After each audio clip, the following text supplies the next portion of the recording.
Welcome to Vancouver Carpenter. Today I'm going to teach you guys how I like to fill trim. So I'm kind of an old school carpenter the way I like to do this. I don't like pre-painting trim. I don't like using a bunch of fancy fillers.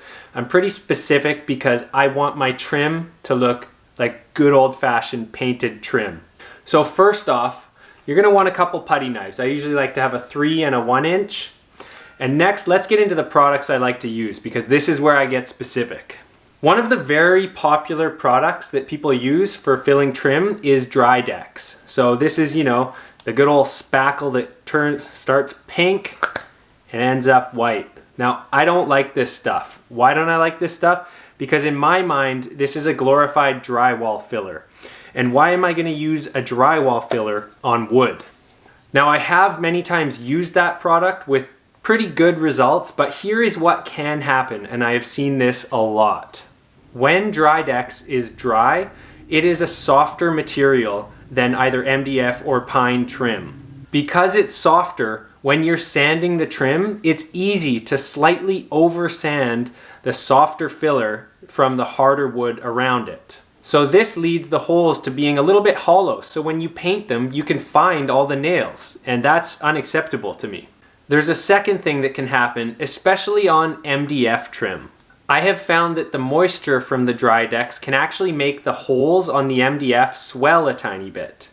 Also, the other thing that I think happens is the moisture from the paint also gets in and swells it a little bit. So this can make the surrounding area swell a bit, and then the Drydex that's right in the center sort of stay where it is. So once again, you can spot the nail holes really easily. So let's get into what I do like to use.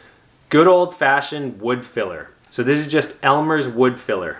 Okay, but I really quickly want to point out a product not to buy. This is the ProBond Max. It's 3 times stronger. The reason you don't want to buy this stuff is it has sawdust in it, so it doesn't wipe off smoothly. Can you see those streaks in the filler there?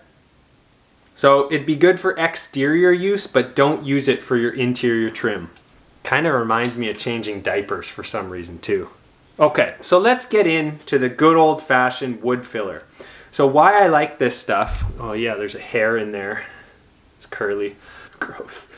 Okay, why I like this stuff is, for one, the filler in it is very thin. It's likely wood-based, but it's very fine. The other reason is it's glue-based. It's water, probably PVA glue, but it really glues the nail holes shut. And it's hard when it dries, so don't overfill things or you're gonna regret it come sanding time. But what I find is that because this wood filler dries to the same consistency as whatever wood you're filling around it, it sands roughly at the same speed, and it seems to bind the hole shut. So what I mean is I don't get any swelling from the water-based paints that I apply after, and I can't find the nail holes when I'm done painting. So that's super important to me, and that's why I'm kind of old-fashioned. Not seeing the nail holes is important. Okay, that was a lot of talking. Let's get into applying some of this stuff. Okay, when applying this stuff, I like to make sure that I can see the filler swell back out after I wipe it off. So I wipe on like so, wipe off like that, making sure I don't leave anything extra. And it's just the tiniest bit full. Wipe it on, wipe it off. And you can see it's bulging just the tiniest bit. So it's pretty simple. On, off. Wax on, wax off. Wax on, wax off. Wax on, wax off. On, off. On, off. On, off. On, off. It's a pretty quick job. Just try and be tidy about it. Make sure you're not leaving a mess anywhere. If anything looks at all maybe a bit open, can wipe a bit of filler into it like that. After a while, you may find this stuff dries out pretty quick. After a while, pretty quick. But just remix it with some of the old stuff. Or you can add a tiny bit of water to it. Because what happens is the primer from the trim tends to suck the moisture out of it. So the stuff that you're working with on your blade gets harder and harder to work with. So, keep it fresh. It'll go faster.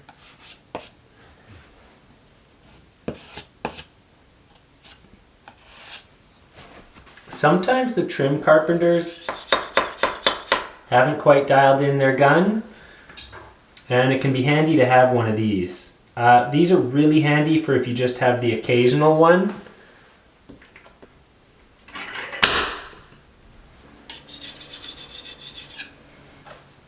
I will link this in the description below. Well worth having when you're on your hands and knees and don't want to drag a hammer around. But if there's a lot of them, sometimes you just need a real nail punch and a hammer. Dynapatch is also another really good product for filling nail holes. I just didn't have any with me today. The nice thing about that stuff is it dries white, so it doesn't take as many coats of paint to cover if you're in a rush. The final step in this obviously is going to be sanding. So there's a few ways that you can go about this. Some people like to use a sanding sponge. I really don't like sanding sponge. I find the sanding sponges tend to ride over the inconsistencies and I don't like them very much. So what I really like to do is take a sheet of sandpaper, I rip it in half, and then I like to fold it. So how I fold it is once down the middle like so, and then open it up and then fold it once more here. I've showed this before. Fold it again and fold it again. So now I have 4 sides that I can use. And the other thing you don't want to do is you don't want to fold the sandpaper in against itself because it'll be wearing itself out as you use it. So when you fold it in this manner, you have all 4 sides and you can, keep them fresh and get to it. And I prefer this because I can put more pressure with my fingers and know that I'm doing a really good job sanding it. There ain't much to it but to do it here. So sand gently. You can see that's now nice and flush, but you also want to sand the area that you've filled a little bit too. So usually, it's not that slow. It's just like this. Done. And if I can see that there's a hard edge, I might put a little extra attention on it. Again, just a quick push, push. And if you see some lovely crustiness like this nearby while you're sanding, you may as well give that a little love before you move on. Why are you still watching? This is literally the most boring thing ever. Well, that's about all I can tell you guys about, filling, trim, and sanding it. We're going to save the miters for another video. When I get to painting miters, we'll get into prepping the miters to make them look really good. Anyways, thanks for watching Vancouver Carpenter. I hope you guys got something out of this video. Maybe you did, maybe you didn't. If you didn't, you can't have that time back. It's gone. And you'll just have to leave a nasty comment at me to feel better about it. So I look forward to reading those and, happy painting. Vancouver Car Painter taken off. I gotta go home, guys. Bye.